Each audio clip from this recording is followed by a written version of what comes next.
All right, everybody, welcome to the Bunny Town. I'm Skip, this is Brian. We got Madison behind the computer. First topic tonight is Glamis Castle. Glamis Castle was the home of a chick named Somerset Belanoff, which was the great-granddaughter of Rasputin. And history tells us that Rasputin was a mystic, and he was also a, what'd you call him? To the kings and queens of Russia. I totally forgot, man. He was a Political advisor. political advisor. And so if you look that up, Somerset's daughter owns a restaurant in LA where they cook human food. Hold on. So Glamis Castle, like where? How old is it? Like where does it come from? Who owns Glamis it? Castle is like in Europe. And when Somerset was 4 years old, she had a conversation with the devil. She wasn't impressed, but at the same time, her parents and grandparents would have all these big parties, and they would all play bridge and cards, and the 4-year-old would whoop all their butts. She was just this brilliant. She's a savant of some kind. She is a brilliant woman. Okay, All of our presidents have met her. I've heard the name, and I've heard you talk about it before. But man, I haven't. You don't see a lot like about that subject. There's only one photo of her. Well, so why is it that people like all the Anons and everything aren't talking about it? Well, she is called the Queen of the Illuminati. Okay. What's her title? She's a part of the she's international Queen Mother. Yeah, she's a part. Her job is the international something. So do you think she's up there with like the the head of the World Economic Forum and Soros, like she's on that type of level? She in the background. Yeah. So Trump said, I met her, very interesting woman.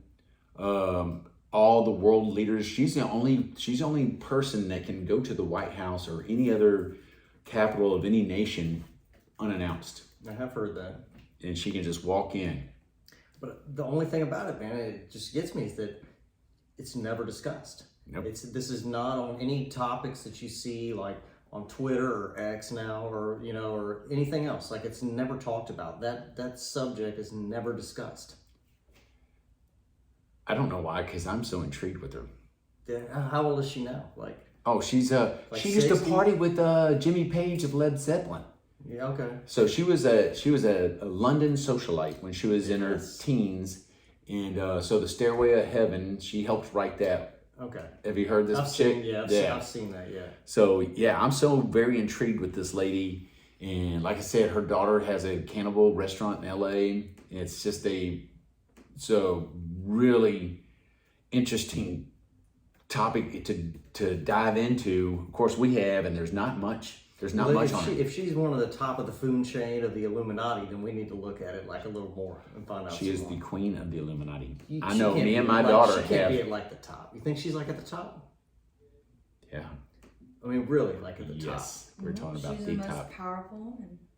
Well. So what position does she hold? Well, all I'm saying is that like I don't think we know about like a lot of the layers like above. We know about the politicians and everything, and we've learned about like Soros a little bit. Right. And I mean, everybody's always heard about the Rothschilds, and yeah, they definitely have like a control over the banking cartels. Sure. But like, there's got to be some like hidden figures that we can't even guess yet, and they haven't come out. Yeah. If there's only one photo, I think Madison found a photo with Somerset in the background with Queen Elizabeth, and she's sitting down like this. And that's the only 2 photos that they have on the internet of this lady. We need to find some photos. Okay, so the next thing we're supposed to get to is aliens. So how did aliens come from Glamis Castle?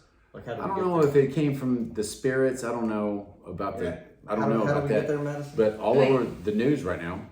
So with Glamis Castle, it comes with origins. It was founded in the 1312s, and things started going awry.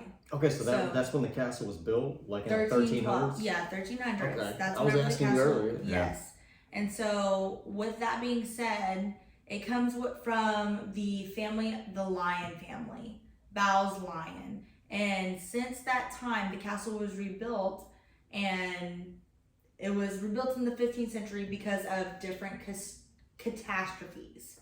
And Or cataclysms? Shit. Well, burning of the witches, different things. The people, the ancestry that comes from the ancestry.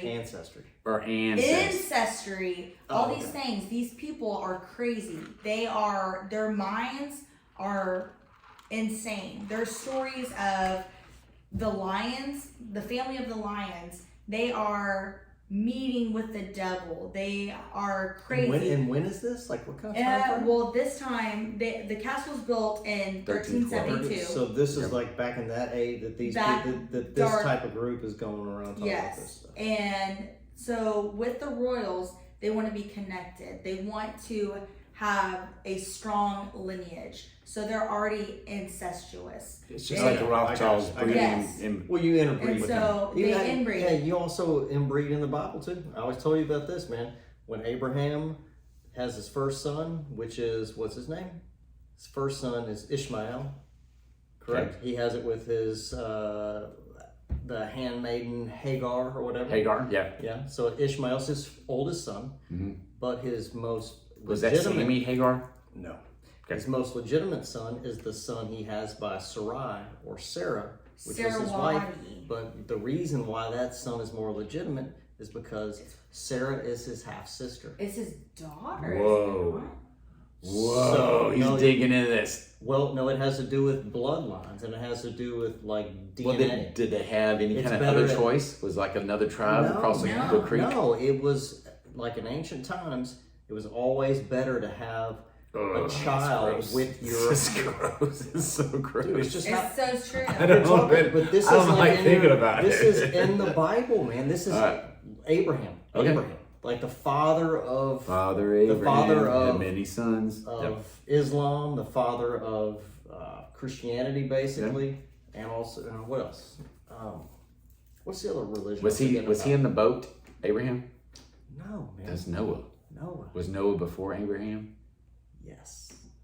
Noah's before Abraham. Way before. Right. Well, when Noah was born, Noah is like 12,000 years ago, man.